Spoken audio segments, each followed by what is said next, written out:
पढ़ी होंगी ना, जैसे कि बस, ट्रेन। अब ऐसे ही ह्यूमन बॉडी में हम जो भी चीज़ें खाते हैं वो सपोज करो आपने खाना खाया और खाना हमारे पेट में रहा और उसके बाद हम स्मॉल इंटेस्टाइन में वो डाइजेस्ट हो गया, तो फिर बाकी सारे पार्ट्स में कैसे एनर्जी जाएगी, कैसे वो ट्रांसपोर्ट होएगा फूड, ग्लूकोज हमारा। तो वो सारी चीज़ें एक जगह से दूसरी जगह पे लेके जाने के लिए हमारी बॉडी में क्या क्या होता है और क्या ज़रूरी है चीज़ को दूसरी जगह लेके जाने में। फिर जो वेस्ट प्रोडक्ट्स बने हैं हमारी बॉडी में, अब सपोज करो कार्बन डाइऑक्साइड है, तो वो हमारी बॉडी से ट्रांसपोर्ट करके हमें बाहर छोड़नी है, तो हमें ट्रांसपोर्टेशन की ज़रूरत है।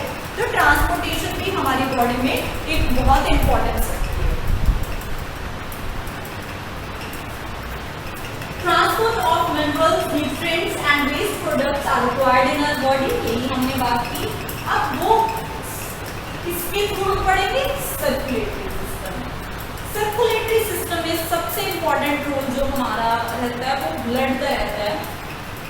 असल में जो ब्लड है वो हमारा क्या करता है, ट्रांसपोर्ट करता है सारे न्यूट्रिएंट्स को, मिनरल्स को, और जो वेस्ट प्रोडक्ट्स हैं सारी बॉडीज में वो कलेक्ट करके किडनीज को दे देता है, ताकि वहां से हम अपने जो वेस्ट प्रोडक्ट है वो रिमूव कर सकें बॉडी से। तो ब्लड क्या करता है, transport substance like the digested food from small intestine to other parts. तो वही बात है कि हमने खाना खाया, हमारा फूड डाइजेस्ट हुआ, ग्लूकोज बन गया, अब वो इंटेस्टाइन में पड़ा है, लेकिन इंटेस्टाइन से बाकी पार्ट्स में कौन लेके जाएगा, वो ब्लड लेके जाएगा, क्योंकि वही ग्लूकोज ब्लड में मिक्स होके सारे बॉडी पार्ट्स में ट्रांसफर हो जाएगा। दूसरा काम हमने पढ़ा रेस्पिरेटरी चैप्टर में कि जो हमारे लंग्स हैं वो ऑक्सीजन लेके आते हैं। तो ब्लड क्या करता है कि लंग्स से जो ऑक्सीजन आई है, हमने इनहेल की है, तो वो ऑक्सीजन ब्लड में जाके हमारे सारे पार्ट्स में ट्रांसपोर्ट हो जाती है। Transport of waste material for removal, और वही हमने बात की कि जो हमारे वेस्ट प्रोडक्ट्स हैं, हर एक सेल में वेस्ट प्रोडक्ट्स बने हैं, तो वो हमने वेस्ट प्रोडक्ट्स पिक किए हैं और रिमूवल के लिए वो भी ब्लड ही काम करता है। अब ब्लड बना कैसे हुआ है, क्या उसमें क्या क्या चीजें प्रेजेंट है, तो उसके बारे में ब्लड में वाटर प्लस सॉलिड पार्ट दोनों ही होते हैं, यानी कि फ्लूइड पार्ट और सॉलिड पार्ट दोनों ही लिक्विड एंड प्लस सॉलिड का मिक्सचर है। तो जो फ्लूइड है उसमें जो लिक्विड फॉर्म है ब्लड में, तो उसको हम कह देते हैं प्लाज्मा, और उसमें जो सेल्स पड़े हैं, सेल्स सॉलिड फॉर्म में है, तो उसको उसकी टाइप्स हम आगे डिस्कस करेंगे। टाइप्स ऑफ सेल्स, अब जो ब्लड में सेल्स हैं वो मेनली 3 टाइप्स के हैं जो हमने पढ़े हैं, आरबीसी, डब्ल्यूबीसी एंड प्लेटलेट्स। अब आरबीसी की फुल फॉर्म क्या है, रेड ब्लड कॉर्पस्कल्स, डब्ल्यूबीसी की फुल फॉर्म क्या है, व्हाइट ब्लड कॉर्पस्कल्स, और प्लेटलेट्स का एज इट इज फुल। तो हम बात करेंगे फंक्शंस ऑफ आरबीसी। आरबीसी क्या फंक्शन प्ले करते हैं हमारी बॉडी में, तो सबसे पहले जो हमारे ब्लड का रेड कलर है वो किसकी वजह से, आरबीसीज की वजह से है, क्योंकि रेड ब्लड कॉर्पस्कल्स इसी से समझ आता है हमें। Contain red pigment called haemoglobin, जिसको आप शॉर्ट फॉर्म में एचबी भी कह देते हो। तो आपने अब कभी भी अपनी ब्लड रिपोर्ट देखी हो तो आप सबसे पहले क्या पूछते हो कि मेरा एचबी कितने ग्राम है, तो वही जो हमारा एचपी है वो क्या डिस्क्राइब करता है कि हम वही हीमोग्लोबिन को डिस्क्राइब करता है, और यही हीमोग्लोबिन की वजह से ही हमारा ब्लड है जो वो रेड कलर का है। और ये हीमोग्लोबिन क्या काम करता है, ये जो लंग्स में जो ऑक्सीजन पड़ी है, जो हमने इनहेल्ड एयर ली है, उसमें जो हीमोग्लोबिन और ऑक्सीजन है वो बाइंड हो जाते हैं, जुड़ जाते हैं, और वही ऑक्सीजन ये हर एक सेल को ट्रांसपोर्ट करता है, हर एक सेल में वही बाइंड की हुई ऑक्सीजन जाती है। तो मेन हीमोग्लोबिन का क्या फंक्शन है, to transport the oxygen taken from the lungs and to the other parts. और अब बात करते हैं हम डब्ल्यूबीसी की। तो आपने एक तो अपनी सीबीसी एक टेस्ट होता है उसका आप देखना, अगर आपने कभी कराया हुआ है तो उसमें डब्ल्यूबीसी, आरबीसी और प्लेटलेट्स कितने कितने आपकी बॉडी में जरूर दिखा होगा। डब्ल्यूबीसी का काम क्या है कि अब हमने कहीं डस्ट में हम चले गए तो मिट्टी अंदर हमारे चली गई, कोई बैक्टीरिया चले गए, हमने हाथ धो के खाना नहीं खाया, कोई बैक्टीरिया वायरसेस जनरली एयर्स में चले गए, तो वो हमें बीमार ना कर दे, उनको मारने के लिए कौन से सेल्स प्रेजेंट है ब्लड में? डब्ल्यूबीसी। तो डब्ल्यूबीसी क्या करते हैं? हमारे प्रोटेक्ट करते हैं हमें डिजीजेस से। डिजीजेस से कैसे प्रोटेक्ट करते हैं? क्योंकि जो बैक्टीरिया वायरसेस हमारे अंदर गए हैं तो थ्रू फूड और थ्रू एयर, तो उसको किल करते हैं। उसके बाद आता है प्लेटलेट्स। अब प्लेटलेट्स का क्या काम है? आपने देखा होगा कोई आपके चोट लग जाती है तो एकदम से खून बहता है और फिर थोड़े ही टाइम बाद वो आपको लगता है कि नहीं रुक गया ये, है ना, आपका जो वुंड है वो रुक जाता है, उसमें से ब्लड फ्लो होना रुक जाता है और एक नेटवर्क सा बन जाता है, ब्राउनिश कलर हो जाता है उसके बाद। तो वो कैसे हुआ? अब अगर आपके चोट लग गई, आपके वुंड पे ब्लड है जो फ्लो करते ही जा रहा है तो कितना टाइम फ्लो करेगा? खत्म हो जाएगा ब्लड, तो है ना। तो प्लेटलेट्स क्या करता है? क्लॉट करता है। जब जो आपका खून है, जो आपका ब्लड है, उस वुंड को, नेटवर्क को सील कर देता है उसको, ताकि आपका जो खून है वो फ्लो करना बंद कर जाए, उसको सॉलिडिफाई करना शुरू कर देता है, क्लॉट करता है, जमा करता है।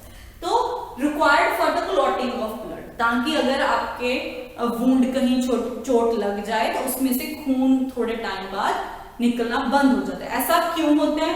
क्योंकि जैसे ही ब्लड ऑक्सीजन के कांटेक्ट में आता है, यानी कि एयर के कांटेक्ट में आता है, जैसे जहां पे आपका जख्म हुआ है, कोई चोट लग गई आपको, तो वो प्लेटलेट्स है वो सॉलिड जैसे आपकी कर्ड बनती है, वैसे ही वो सेटल होना शुरू हो जाते हैं, वहीं पे जाम करना शुरू कर देते हैं उसी वेसल को कि यहां से और खून ना निकले।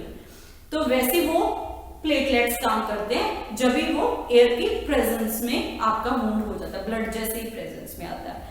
तो नेक्स्ट हमारा टॉपिक है ब्लड वेसल्स की। अब हमने बात की कि जो सारी ट्रांसपोर्टेशन है न्यूट्रिएंट्स की, वेस्ट मटेरियल की और ऑक्सीजन की, वो सारे काम कौन कर रहा है? ब्लड कर रहा है। अब ब्लड किसी में फ्लो तो करेगा, किसी में जाएगा तो है, एक पार्ट से दूसरे पार्ट, तो वो कैसे जाता है? इसको बिल्कुल आपने घर पे जैसे आप बात करते हो कि आपने टंकी में पानी चढ़ाया और उस टंकी में से पानी आप यूज कर रहे हो, हर टैब में आ रहा है, तो वो टैब में हर में कैसे आता है? Through tubes. तो blood vessels is like a tubes, nothing else. तो हम बात करेंगे तीन तरह की जो हमारे ब्लड वेसल्स हैं, आर्टरीज, वेन्स एंड कैपिलरीज।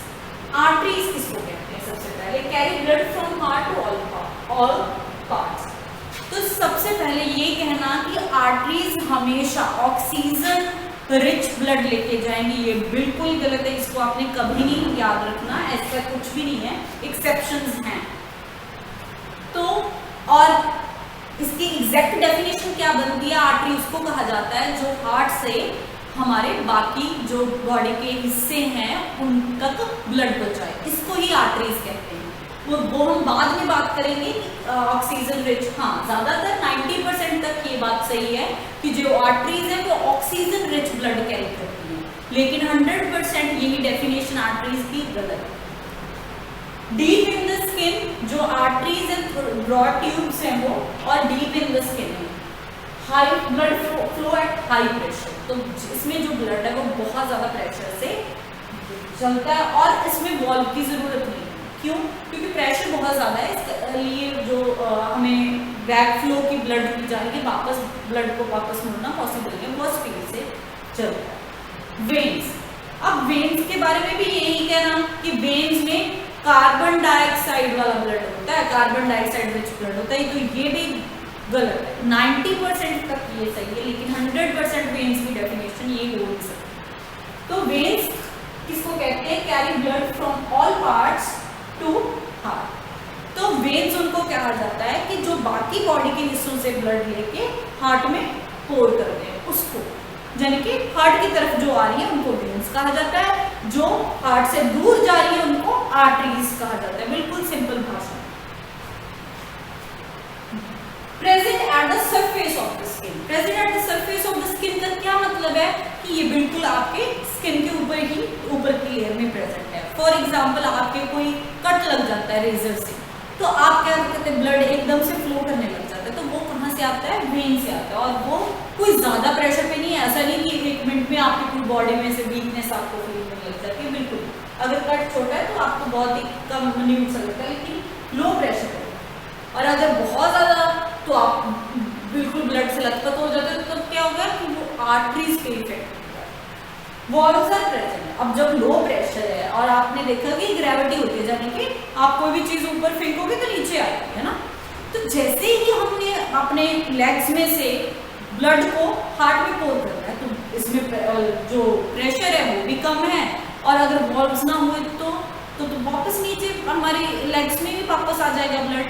तो वॉल्व क्या प्रेजेंट है, जैसे ब्लड थोड़ा सा प्रेशर से ऊपर चढ़ा तो वॉल्व क्लोज, फिर क्लोज, ताकि जो बैक फ्लो है, जो ब्लड है वो नीचे वापस ना आ सके, इसलिए वेन्स में वॉल्व प्रेजेंट है। अब बात करते हैं कैपिलरीज। तो कैपिलरीज जस्ट लाइक अ नीडल्स वैसे ही होती हैं हमारी बॉडी में। अब बहुत सारी ऐसी जगह है जहाँ पे जो स्पेस है कम, जैसे हमारी फिंगर्स हो, तो फिंगर्स में से ब्लड की ट्रांसपोर्टेशन होनी है, तो वेन्स नहीं पहुंच सकती वहां पे। तो वेन्स कहाँ है, जैसे कि वेन्स इसमें डिवाइड होगी, छोटी छोटी ट्यूब्स में डिवाइड होगी, ऐसे ब्रांचिंग होगी, तो छोटे छोटे ट्यूब्स को हम क्या कहते हैं, कैपिलरीज कहते हैं। अब very thin tubes, that is capillaries. Capillaries join to form veins. तो कैपिलरीज ही मिलके क्या करती हैं, ये यहाँ से ब्लड लिया, मान लो 5 फिंगर्स में से ब्लड लिया, तो ये कंप्लीटली किसमें पोर कर दिया उन्होंने, वेन्स में। तो अल्टीमेटली कैपिलरीज ज्वाइन करके जुड़ के क्या बना देती है, वेन्स भी बना देती है। अब हम बात करेंगे पल्स रेट।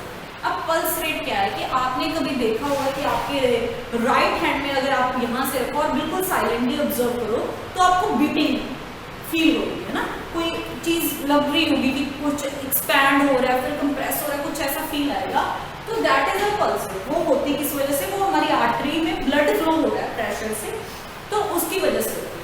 तो आपने उसको क्या करना है, काउंट करना है। अब 1 मिनट में कितनी आपने वो काउंट की, मतलब जो आपकी बीटिंग है वो काउंट कितने की, तो दैट इज आपकी pulse rate, number of beats per minute.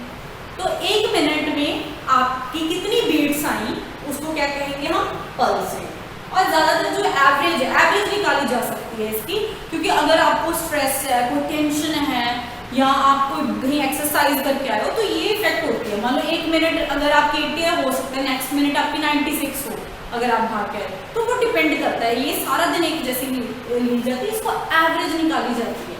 तो एक हेल्दी बॉडी में एवरेज जो पल्स रेट है वो क्या होगी, 70 to 80। तो 70 to 80 जो आपकी पल्स रेट है। अब हम बात करेंगे हार्ट की। अब हार्ट जो हमारा मेन, हम बात करते हैं कि सारा अगर कार्डियक अरेस्ट कितना कुछ होता है ना, हार्ट अटैक वगैरह, तो अब हार्ट के बारे में, हार्ट क्या करता है, हार्ट का काम क्या है।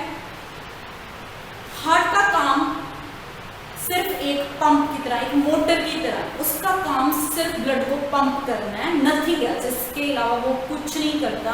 अगर आप सोचते हो कि मेरा दिल कहता है, ये वो कुछ नहीं कहता, हार्ट सिर्फ पंप करता है। तो हार्ट का काम ना तो ऑक्सीजन देना है, ना कार्बन डाइऑक्साइड निकालना है। हार्ट का काम सिर्फ क्या है, पंप करना है ब्लड। जैसे हमारी मोटर, हमारा ना तो वो पानी बनाती है और ना ही वो पानी वेस्ट करती है, वो क्या करती है, हमारा पानी हमारी टंकी में, हमारे ट्यूब्स में, हमारे पाइप्स में डालती है। That's it. उसका काम क्या है, पंप करना। तो हार्ट का काम सिर्फ पंप करना है। Act as a pump for the transport of blood. Transportation करने के लिए ब्लड की वो एक पंप की तरह काम करता है। क्यों? क्योंकि ग्रेविटी की वजह से अब ऊपर हमारे ब्रेन में ब्लड नहीं पहुंचेगा। वो तभी पहुंचेगा अगर पंप से प्रेशर से उसको ट्यूब में लगाएगा। प्रेशर से जाएगा तो डेफिनेटली पहुंचेगा ग्रेविटी को ओवरकम करके। अब बात करते हैं कि हार्ट बना कैसा हुआ है। तो हार्ट में टोटल तो 4 पार्टीशन हैं। दो जो चैम्बर्स हैं, जो ऊपर वाले बॉक्सेस हैं जिसको चैम्बर्स कहा जाता है, उनको हम कहते हैं एट्रिया। एट्रिया प्लूरल है, अगर आपने एक की बात करनी तो आप एट्रियम कह सकते हो। और जो निचले हैं, लोअर वाले हैं, उनको कहा जाता है वेंट्रिकल्स। अब जो एट्रियम और वेंट्रिकल्स हैं, इनको पार्टीशन यानी कि डिवाइड किया हुआ, सेपरेट किया हुआ, ताकि जो ऑक्सीजन और कार्बन डाइऑक्साइड रिच ब्लड है वो मिक्स अपना। तो now we further move to our next topic.